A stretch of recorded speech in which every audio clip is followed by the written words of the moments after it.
સુરત શહેરના કાપોદ્રા વિસ્તારમાં આવેલી મહાત્મા ઇન્ડસ્ટ્રીયલ યુનિટમાં મંગળવારે સવારે વીજ કરંટની ગંભીર ઘટના બની હતી। આ અકસ્માતમાં 2 કર્મચારીઓ વીજ કરંટની ચપેટમાં આવી ગયા હતા, જેમની સ્થિતિ નાજુક હોવાનું જાણવા મળ્યું છે।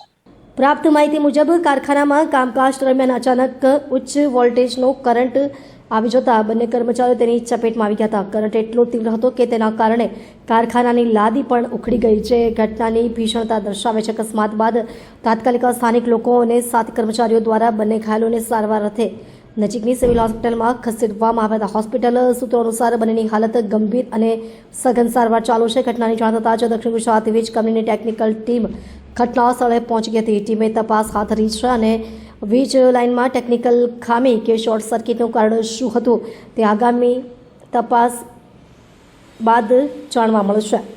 વીજ કંપનીના અધિકારીઓએ જણાવ્યું હતું કે ઘટના શા માટે બની તેના કારણો સ્પષ્ટ કરવા તમામ પાસાઓ તપાસવામાં આવી રહ્યા છે।